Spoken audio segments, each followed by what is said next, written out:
Boa tarde a todos aí, pessoal que está em outros estados, né? Estou em São Paulo. Um prazer, então, estar aqui com vocês. Vi que tem do Ceará aí, tem uns colegas aí do Paraná que eu conheço, que são os Sloterdijkianos do Paraná. Então, como é que fala? Muito boa tarde. Nós basicamente vamos conversar sobre esse livrão, né? Saiu em Portugal esse ano. Deves transformar tua vida, esse mandato aí, esse imperativo, né? Então, eu vou falar no geral das antropotec para depois chegar na situação atual de qual o chamamento aí do Slaughter, né? Qual que é o chamado à mudança de vida hoje, né? Então, eu vou introduzir as questões gerais da antropotécnica, né? Para depois situar esse chamado dele para mudança de vida hoje. Então, meu roteirinho vai ser esse aí. Falar das antropotécnicas, que é o termo que o Sloterdijk dá, né, é quase o mesmo, é muito parecido, isso é para vocês terem uma referência, e falar do cuidado de si, do último Foucault, né, falar da tecnologia de subjetivação e dos exercícios espirituais do Pierre Hadot, né.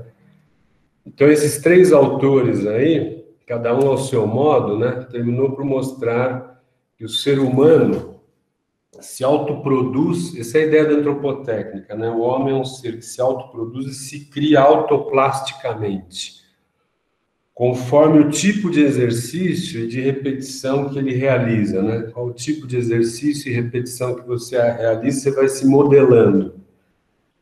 Não há assim para falar com Nietzsche. O Nietzsche seria o pai da ascetologia geral, né? A ascese é o exercício, então Nietzsche seria o pai dessa ascetologia geral, uma essência dada do ser humano, né? O ser humano, então, ele é resultado das práticas e dos atratores que elege. Então, os atratores, para vocês entenderem o que é isso, né? Numa cultura do sagrado, por exemplo, o atrator é a iluminação. Numa cultura atlética, o atrator é a excelência do corpo. Numa cultura guerreira, sei lá, o Aquiles, o atrator é a coragem máxima, né? Então, o atrator é aquilo que faz a tensão de elevação, vamos dizer, que serve de modelo, né? Então, o paradigma antropotécnico, para usar esse termo gasto aí do Kuhn, né? Sloterdijk nem gosta muito do termo paradigma. Ele parte da ideia fundamental do Nietzsche, né? De que a Terra é o astro dos seres exercitantes. É uma passagem, se der tempo eu mostro para vocês, da Genealogia da Moral, onde o Nietzsche faz uma análise lá do sacerdote asceta, né? E fala que a Terra é o astro dos seres exercitantes, né? E as várias configurações do humano dependem do tipo de asceses, lembrando mais uma vez que a ascese é exercício, né? O tipo de asceses praticadas. Então, o homem é um ente que se autoproduz, num sentido ainda mais radical do que o da autoprodução do humano pelo trabalho, né? Na formulação do Marx. Então, essa é a ideia básica da antropotécnica. A tarefa da antropotécnica, então, seria de discriminar os exercícios e seus múltiplos atratores, né? Os atratores são inúmeros, para saber por quais caminhos e práticas, né, o homem foi capaz de se fazer atleta, né, sábio, monge cristão, guerreiro, zen iluminado, etc. Né? Então, eu vou dar um exemplo de uma questão antropotécnica. Há ou não uma continuidade de exercício entre um Sêneca e um Marco Aurélio, um sábio estoico, e um monge cristão? Tem uma continuidade ou não, né? O asceta cristão surge de uma revolução dos escravos na moral, como dizia o Nietzsche, ou há uma preparação do monge nos exercícios da antiguidade pagã, né? Cabe, então, corrigir o Nietzsche, né? Um outro exemplo de questão antropotécnica seria aquelas do Foucault, né? Será que, por exemplo, a psicanálise é uma extensão da prática do confessionário cristão, né? Então, como é que você foi do sábio estoico para o monge cristão? Então, exemplos de questões antropotécnicas, né? Porque o Sloterdijk vai corrigir muitas vezes o Nietzsche e o Foucault, né? Vai dar umas corrigidas aí. Então, cabe corrigir o Nietzsche, né? E são exemplos de questões da antropotécnica, né? O Sloterdijk disse numa palestra em Cambridge, agora em 2015, que o ser humano é um animal que se molda em seu próprio animal de estimação, né? Então, o Sloterdijk tem muito humor, né? Quer dizer, o homem é o único animal que é o pet de si mesmo. Nós somos o nosso pet. Nós nos automodelamos conforme as práticas e as repetições, né? Um outro ponto-chave da antropotécnica é a constatação de que em todas as culturas, né, isso aí seria uma espécie de universal antropológico, né, o homem é sensível a um chamado de elevação e de mudança de vida. Então, você tem secessões e rupturas nos grupos. Quando alguém migra do acampamento base da vida comum para um exercício que possibilita um acesso a algo inacessível no acampamento base da vida ordinária, né? Então, nós estamos aqui conversando, de repente um vai lá na beira do rio, começa a meditar, né? Diz que iluminou, isso cria uma ruptura, alguns vão lá fazer aquele exercício, né? Essa é a ideia também de que eu parto, então, essa coisa do Foucault, da tecnologia de subjetivação, né? Eu parto de um Juliano 1 para fazer um exercício que vai me conduzir a um Juliano 2, que acessa a verdade, acessa coisas que o Juliano 1 não via, né? Então, essa ideia é uma outra ideia aí que ele está na base da antropotécnica. Em linhas gerais, né, agora eu vou entrar mais na questão filosófica do livro, ó. Em linhas gerais, os exercícios podem ser codificados metafisicamente, como aqueles do sábio platônico, né, do plotiniano ou do monge cristão, que visam uma transição da imanência para a transcendência. Você tem os exercícios codificados metafisicamente, que tem o segundo andar, né, o mundo 2, ou exercícios ao pé do chão, como vão ser mais os modernos, né? No caso do Kafka, ele fala exercícios ao rés do chão, ou de autoelevação na própria imanência, conforme a proposta de Nietzsche, né? Um exercício de autoelevação sem atingir o mundo 2 que já desabou, né?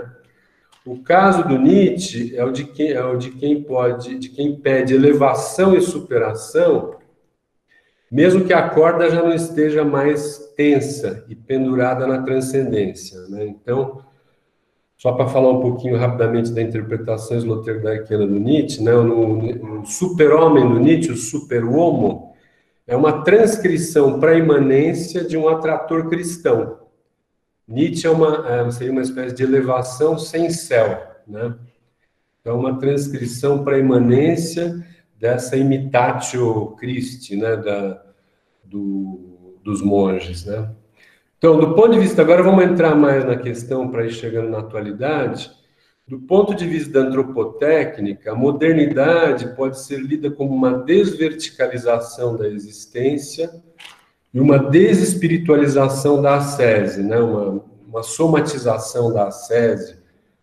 Vocês vão ver no caso do esporte, né? Então, uma desverticalização da existência é um bom... Se o sábio antigo, né, o sábio antigo no modelo do Sócrates, do Platão, né, chamava para o alto, o Sloterdijk diz no Esferas 2 que o sábio, o que é o sábio na antiguidade? Né? Ele é uma espécie de agente imobiliário que te propõe uma mudança de domicílio. Né? Ele é um agente imobiliário que fala, vamos sair da casa do empírico enganoso e do devir turvo para a luz do verdadeiro, do eterno. Então, se o sábio da antiguidade é esse agente imobiliário que propõe essa mudança para cima, né, o moderno é aquele que não tem mais esse horizonte de migração radical. Então, o moderno, o que é o moderno? É aquele que vive da melhora branda da vida, né, e aquele que enterrou a imunização do homos metafísicos, trocando a alma imortal, né, a alma imortal acaba, pelo corpo. Então, nós vamos pedir mais longevidade, vamos pagar seguro-saúde, né? Asseguramento em amparos técnico-médicos, né? Então, esse é um modo de caracterização epocal via antropotécnica, né? Um outro modo de caracterizar a diferença entre antiguidade e modernidade, incluindo aí a Idade Média, no polo da antiguidade, é dizer que os antigos valorizavam a melhora de si. Estou falando da diferença dos antigos e os modernos do ponto de vista da antropotécnica, né? Então, os antigos investem nessa melhora de si, e desvalorizam o trabalho, enquanto os modernos valorizam o trabalho e a transformação do mundo, e já não sabem exercitar-se, nem produzir essa diferença ética, né? No Foucault, essa tensão de verticalização, vamos dizer que chama diferença ética, produzir uma diferença ética, né? A Hannah Arendt, na Condição Humana, diz numa nota de rodapé que eram poucos os dias de trabalho na Idade Média, né?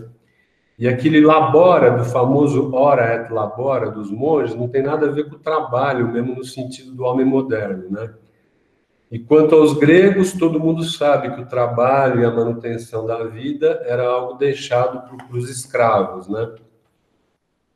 Então, se a gente pensar a modernidade nessa chave da epocalização proposta pela antropotécnica, a gente pode chegar no seguinte, aqui começa no que interessa para nós, né? Dá para dizer o seguinte, ó, viver num regime moderno significa que a cesura tecnológica dos últimos 300 anos e hiperacelerada nos últimos 100 anos, ela desmotiva a radicalidade das práticas ascéticas. Então, a modernidade, com as próteses técnicas e tudo isso, desmotiva a radicalidade dos exercícios. A tecnologia, ao desonerar o peso da vida, enfraquece a busca por uma superação do corpo, da sexualidade, da morte e da miséria universal, né? O faquir, o cara querendo escapar da morte, as pessoas morriam com 30 anos, o acesso sexual ao outro às vezes era muito demorado, né? A miséria era universal, não tinha como hoje uma delação da miséria, uma crítica, né? Tudo era miséria, né? Então, o teorema do Sloterdijk é bem simples, né? As idades do ferro pedem ascéses radicalizadas para escapar da miséria e elevar-se a um outro plano, né?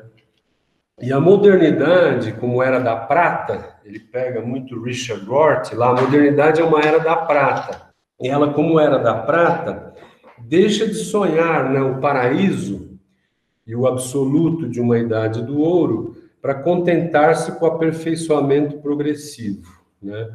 Quer dizer, o que faria um yogi, um fakir na Amsterdã, na Munique dos anos, sei lá. Hoje em dia, vocês vão ver que o Sloterdijk vai repropor o exercício. Para a gente sair da apatia, vai ter esse chamamento aí, tipo do Marx, lá, Proletários do Mundo Unidos, ele fala, jovens, vamos transformar a vida, né? Mas o que você poderia esperar de um fakir na Europa dos anos 20, eu dou esse exemplo, que é o exemplo do conto do Kafka, que o Sloterdijk trabalha, o artista da fome de Kafka, cujo destino final foi o desinteresse do público, né? O jejuador lá, o faquir, ele ficava lá num circo e todo mundo gostava de ver que ele ficava com a costelinha, até a costelinha aparecer, fazendo um exercício de jejum, né? Mas uma bela altura, ninguém mais se interessou por ele, então ele ficou atrás, lá junto dos leões e das panteras, né? E ele ficou contente que ele podia, então, praticar mais aquela ascese, né? Então, bom, enfim, aí ninguém se interessava mais por ele, mas um cara falou que era excepcional aquela ascese dele ficar sem comer, né? E ele diz para o interlocutor, olha, para mim isso aí não é nada, porque nenhum alimento cai bem na minha boca, né? Então, aquela ascese mais radical da antiguidade, ninguém se interessava e ele fazia aquilo porque, no fundo, ele não gostava de que tudo que ele comia caía mal, né? Quando ele morre, quem entra na jaulinha que ele ficava é uma pantera, e todo mundo quer ver a pantera saudável, ela era bonita, né? Quer dizer, todo mundo estava querendo essa espécie de bem-estar, né? Isso é uma análise do Kafka, né? Então, nas condições modernas, o que se opera? Essa remundanização, é o ser no mundo lá do Heidegger, né? Uma remundanização de qualquer retirada do sujeito. Se o sujeito ficou lá 2.500 anos tentando se retirar da corrente da vida, né? O olhar teorético, né? O teorem, que você se eleva e sai da correnteza, né? Aí, na modernidade, você é remundanizado. Então, eu cito uma frase legal aqui do Slother, página 556. Por isso, os enclaves meditativos se tornam com o tempo invisíveis. As comunas do distanciamento do mundo se desvanecem, né? Os desertos salvadores se despovoam, os mosteiros se esvaziam. Eu mesmo fui andar por mosteiro no Brasil há muito tempo, estavam todos abandonados, não tinha muita vocação, né? Os mosteiros se esvaziam, os monges são substituídos pelos turistas. E as férias substituem a fuga do mundo. O mundo despreocupado do relaxamento, quando você está na praia, nas férias, outorga um sentido empírico tanto ao céu como ao nirvana, né? Então, vocês estão entendendo, o homem moderno, depois de 3.000 anos de ascese, ele volta para estaca zero quase, né? E vocês vão ver, adiantando um pouco minha fala, não sei se vai dar tempo, que o Sloterdijk vai chamar de novo para exercício, dado uma situação planetária, né? Então, se nos inícios da modernidade as energias metafísicas acumuladas, né, puderam ser aplicadas na plasmação de uma bela personalidade, né? Podia fazer uma bela personalidade ainda, pegando essa energia metafísica e já aplicando na imanência no próprio eu, né?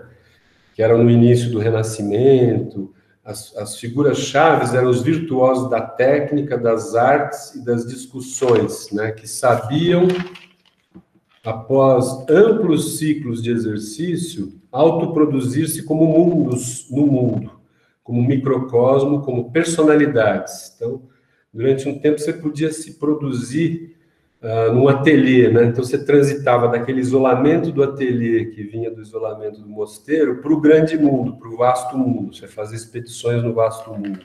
Ele fala do Petrarca, né? Hoje, a questão de hoje seria isso, que ninguém escapa de estar inteiramente atravessado pelo conjunto das relações sociais. Quer dizer, você não consegue mais fugir nem para intramundos, fabricar para si um Nietzscheano, virar um Goethe ou um Nietzsche, nem contramundos de transcendência. Então, seria impossível você se plasmar à maneira de Nietzsche e Goethe e criar um recinto murado de uma grande personalidade, né? No máximo, uma pessoa assim vai virar professor de Nietzsche ou de Goethe, vai virar um funcionário público, né? Então, o que ocorre, o que aconteceu nesse meio tempo aí é que a radicalização dessas luzes, em nome da felicidade intramundana, escorraçou não só a alma, como o próprio daimon, esse próprio daimon da singularidade, né? O daimon é segundo a formulação de Goethe, o daimon é o inquietante acompanhante, a quem Goethe buscava a garantia de que cada vida individual seguia a sua forma interior original. Então, quer dizer, dança a alma, dança o daimon, né? E a gente fica aí um mero jogo nesse melhoramento do mundo. E vocês vão ver que é isso que o Slother quer sair disso e repropor o exercício, né? Então, escorraçada a alma e o daimon, o homem se torna um mero fator aí nesse jogo do melhoramento do mundo. Já não há mais como sair do consumo massivo, né? Não há como você deixar o mundo da porta para fora, como os estoicos, né? Eu dou aqui meu próprio exemplo, que eu publiquei um livro chamado Recusa do Não Lugar, que eu conto a história de um jovem, que era eu mesmo, que pretendia viver a partir da singularidade, da voz do daimon, né? E que ele fracassa inteiramente em manter essa província à parte, essa cidadela própria. Tem um problema de saúde e tal, um negócio no coração, um estente, aí tem a falta de dinheiro para pagar os custos da saúde, a medicação, né? Então, isso leva a trabalhar e ter de se mostrar academicamente competente nos autores cuja filosofia ele havia encarnado, né? Que era o Heidegger, o Nietzsche. Então, para que serve esse exemplo? Para mostrar que o mundo e as preocupações, aquela ideia do Heidegger, de você estar absorvido nas ocupações, nas preocupações, né? Essa preocupação com a longevidade do corpo arrasta todo mundo para um modo de vida comum do trabalhar para consumir esses acessórios das imunidades tecnológicas, né? Então você fica arrastado para esse que ele chama de social naturalismo, né? O Heidegger teria sido o filósofo que explicita como é que fala, essa ressecularização do sujeito retirado, né? O Heidegger é o pensador em 27 daquela total absorção no mundo e pelo mundo, né? A colonização do homem pela mundanidade, que é o tema do Ser e Tempo, né? Então, ali, a fuga do mundo, os movimentos de retirada sofrem uma espécie de golpe decisivo, né? O Dasein é o ser no mundo. Eu vou falar um pouco disso, daí a gente vai para concluir o que é hoje em dia, né? Então, essa posição do observador distanciado, do teorem, que eu falei para vocês, desse ver teorético, que de Platão até Russell percorreu os 2.500 anos da tradição filosófica, perde a supremacia, né? O Dasein, o ser no mundo, isso está já no finalzinho, o Sloterdijk faz esse comentário legal do Heidegger aqui, ó. O Dasein, o ser no mundo, anula assim o passo que o conduziria ao mundo distante da teoria, e com ele a possibilidade de tornar seguro o eu numa posição de observação à distância. Esse mesmo passo, né, que ele descreveu numa imagem do Heraclitiana, descreveu como sair do rio da vida e conquistar a margem, né? Essa margem que aparecia para o observador uma coisa indigna da qual ele tinha que subir, se elevar e migrar, né? Tipo no platonismo, você vai fazer aquela ascese dialética para chegar a contemplar as ideias, né? Então, a inteligência motivada eticamente sempre queria escapar. E com Heidegger é como se você não escapasse mais. Estão entendendo isso? É longa a passagem do Heidegger, mas acho que eu vou pular para chegar ao final, né?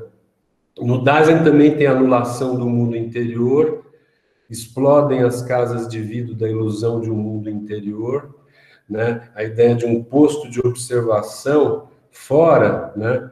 Também só sobra na correnteza. O homem está sempre no interior de situação, está sempre mergulhado. Ele perde aquele privilégio teórico de se parecer com os deuses, né? Fica novamente mergulhado nos humores, né? Então aqui eu vou pular um pouco, tem várias páginas sobre o Heidegger, mas vou chegar no fim, depois se der tempo eu volto aqui. Então, essa passagem sobre o Heidegger, o que importa aí, né?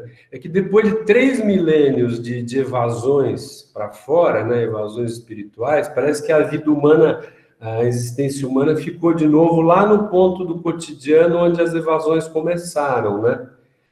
E que os homens, né, então, e daí, né? E daí, né? E aí o Sloterdijk fala que essa impressão, ela ao mesmo tempo, ela é justa, ela é verdadeira e falsa. Ela é verdadeira na medida em que a exuberância, essa coisa ávida do além, né, das ascensões surreais, não resistiu às provas do tempo e da análise. Quer dizer, o desenho lá imunológico, metafísico dessa subida para a imortalidade era um delírio. Isso aí era uma espécie de delírio, né? Mas é falso, porque as casas dos tesouros do conhecimento de exercício estão agora cheias, está muito abundantemente cheias esses tesouros de exercício, e ainda que eles estão menos frequentados, estão à nossa disposição, que é aí que vai vir o chamado dele, né? Quer dizer, a gente pode usar isso e inventar novos exercícios, vocês vão ver, para fugir do eros, do consumo, né? E fazer algo de si. Isso que é a questão dele. Então, aqui começa a exortação do Sloterdijk, né? Esse imperativo, deve mudar a tua vida. Esse imperativo está num poema do Rilke. No Rilke é um torso de Apolo que olha você de um certo ângulo, que ele vê você e te chama para mudar de vida, né? Tem um capítulo bonito sobre o Rilke. Esse poema que o Sloterdijk tomou como título da obra foi traduzido pelo Manuel Bandeira, vocês podem encontrar aí. A última estrofe diz assim, ó: o torso está lá, ele está te olhando, e não explodiria por todos os lados e pontas como uma estrela, pois não há ali lugar, nesse torso não há lugar de onde ele não te veja. Tens de mudar a tua vida. Quer dizer, quem está chamando não é uma autoridade do além, seria uma coisa mensageira dizendo, deves mudar a tua vida, né? Aqui é para vocês verem onde é que ele vai chamar para o exercício, aí eu vou concluir falando Vou ler os últimos 2 parágrafos do livro para mostrar para vocês qual que é a dele hoje, né? Isso que eu fiz seria, você pode reconstituir os exercícios metafisicamente constituídos, depois ver que no século XX a gente voltou lá para baixo, né?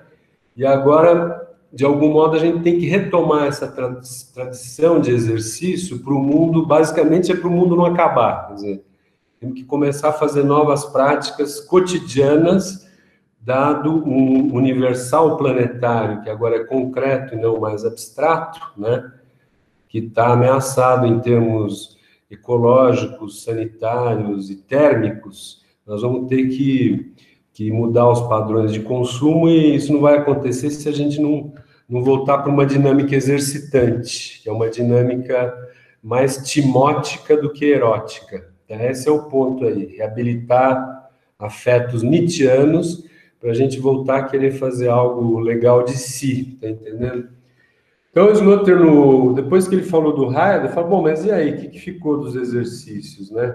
Chegou a hora, ó, da gente lembrar todas essas formas de vida em exercício, que é o que ele fez nesse livro. E ele foi muito além do Foucault, o Hadot e o Foucault fizeram 1000 anos, né, do período helenístico romano. O Slotter aqui faz, ele faz o Ocidente, mas faz o apóstolo, o sábio, o rabino, tem várias, é de uma erudição assim absurda, né? Então chegou a hora da gente relembrar esses exercícios que não param de liberar energias de salvação, salutogênicas, né? Ainda que as elevações para revoluções metafísicas, nos quais eles estavam prisioneiros, né, se tenham esboroado, tenham dançado. Então é preciso verificar a possibilidade de reutilizar formas antigas e inventar novas. É possível que outro ciclo de secessões, dessas rupturas, comece para levar novamente os homens para o exterior. Se não para fora do mundo, ninguém mais vai fazer uma ascese platônico-plotiniana, né? Mas, pelo menos para fora da apatia. Ele chama da apatia, do abatimento, da obstinação, né? E da banalidade, quer dizer. O Sloterdijk não é contra a gente tomar anestesia no dentista, mas o homem moderno corre o risco de ficar muito relaxado. Esse hiper-relaxamento que ele vê até na arte, nas escolas, né? Então nós temos que retomar essa energia timótica dos exercícios, né? Então eu vou ler para vocês o final do livro para situar o convite dele. O convite não, a exortação, né? Acho que aí vai dar o tempo certo, né, Zé Paulo? Vou ler os 2 últimos parágrafos do livro e eu encerro. Aí, depois, se vocês quiserem, eu volto no Heidegger. Eu tinha muita coisa do Foucault e do Hadot também, mas Então, olha o que o Slotter, como ele termina o livro, né? Essa ideia do estrangeiro e o familiar, em termos imunológicos, o que é o próprio e o estranho, teria que ser modificada para que o próprio se torne todo o planeta, né? Então, o chinês, o americano, o alemão, tudo seria o próprio, a nossa terra, digamos. E o estranho seria a devastação, no sentido do que foi desse caudal dos últimos 500 anos da era colonial, né? Que gerou esse homem voraz, devastador, né? Teria que cultivar novas antropotécnicas para sair disso. O Slotter nunca tem uma revolução do dia para a noite, assim, é sempre uma coisa de longo prazo. Vamos dizer, quanto tempo leva para você fazer um monge cristão, né? Que fica lendo a Bíblia sentado em vez de comer um viking bárbaro, comer um negócio e matar o cara, né? Quanto tempo leva para você desenvolver um monge, um sábio como Marco Aurélio e Sêneca, né? Então, a revolução do Slaughter, que não é o Proletários do Mundo Unidos, mas é o transformar a vida, é uma coisa de longa duração, pensando numa civilização mundial, tá entendendo? Uma civilização planetária que pode, para ele, ser ainda dá para, se não acabar, aí dá tempo, daria para fazer, né? Então, a história do próprio, concebido num quadro demasiado pequeno, e do estrangeiro demasiado maltratado, chega ao fim no momento em que uma estrutura global de coimunidade nasce ao integrar, com respeito às culturas individuais, os interesses particulares e as solidariedades locais. Essa estrutura, o último parágrafo, ganharia um formato planetário no momento em que a Terra, coberta de redes e de uma superestrutura de espumas, isso está no volume 3 do Esferas, né, fosse considerada como próprio. Então, a Terra vira o próprio.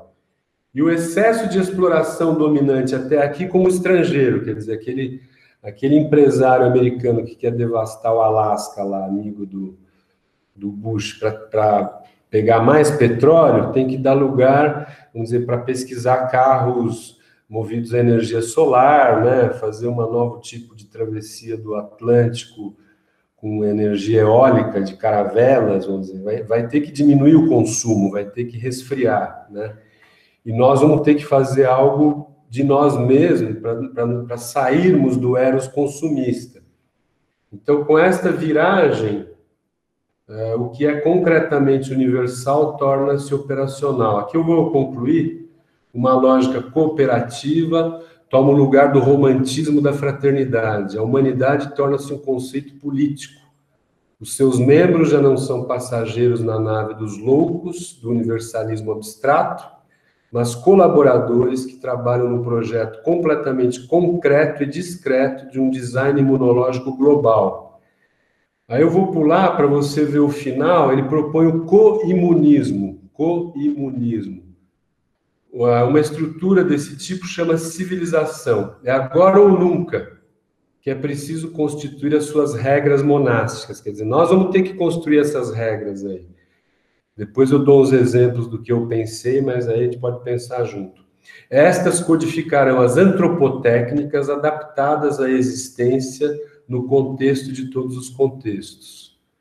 Querer viver sob a sua égide significaria tomar uma decisão: adotar os bons hábitos de sobrevivência comum em exercícios cotidianos, né?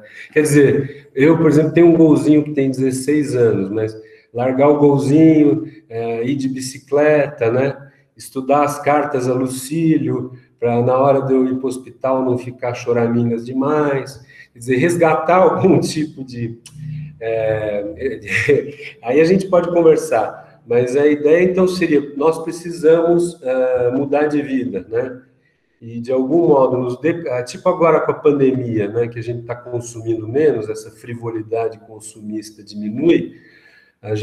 Se a gente tivesse mais forte em exercícios, né, a gente poderia segurar isso muito mais fácil, fazendo algo bonito de si, né? Então, a ideia do Slaughter, eu vou concluir, depois a gente conversa, né, Zé Paulo? Ele faz um diagnóstico epocal da modernidade e chama para uma era agora, que somos nós, né, para a gente inventar exercícios, né, considerar os exercícios que o pessoal nos deixou, que estão toda a Bíblia, o compêndio está aqui vocês encontram qualquer exercício, e isso aí seria alguma coisa ligado a esse universal planetário concreto, né, em termos poluição, ecológicos, termopolíticos, para a gente conseguir constituir uma civilização planetária. Então, eu fico por aí, embora não tenha desenvolvido muito, foi só um plá, né, um pupurri, que isso aí levaria muitos meses para a gente discutir tudo, mas acho que agora fechou 40 minutinhos meu.